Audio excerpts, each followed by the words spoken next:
சரியா? 30% ஷேர் கெடுத்தார். எதுக்கு? நான் போய் மாடியில காய போட்டு, அள்ளி, வறுத்து, அத பாக்கெட் போட்டு எல்லாம் பண்ணி வைப்பேன். இவர் வந்து அத படிச்சுட்டு, இது போட்டாச்சா? அது போட்டாச்சா? ரைட் ஓகே டிக்கு. இந்த டிக்கு போட்டதுக்கு 30%. சரி 30% என்னடா? ஒரு நாள் முழுக்க வர்ற ஆர்டர் மொத்தத்தையுமே மல்லிகை ஜாமான் வாங்கிட்டு வர்றதுலேருந்து மொட்டை மாடில காய போட்டு, அத அள்ளி, பக்குவமா கொண்டு வந்து என்னென்ன வறுக்கணுமோ அதெல்லாம் வறுத்து, மிஷின்ல கொண்டு போய் குடுத்து, அத வறுத்து ஆற வச்சு, திருப்பி ஆற வச்சு, ஒவ்வொருத்தவங்களுக்கும் 1/2 கிலோ வெயிட் போட்டு, அத ஒரு கவர் போட்டு பாக்க சொல்லுங்க. நான் வந்து 30% நான் வந்து நான் தர்றேன். போனா போகுதேன்னு சொல்லி எஸ்எஸ்ன்னு சொல்லி நான் வச்சிருக்கேன்.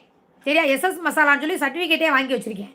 சரி நம்ம மட்டும் போட்டா அவனுக்கு ஒரு மாரி இருக்குமேன்னு சொல்லி, இந்த ஃபோட்டோவ குடுத்தா நான் ஸ்டிக்கர் அடிக்க போறேன். ரொம்ப வாய் பேசுனானா அப்புறம் என் ஃபோட்டோவ மட்டும் தான் போடுவேன்.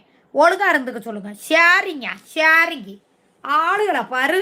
இதெல்லாம் சேர்ல உட்கார்ற வயசுல ஷேரிங் வேற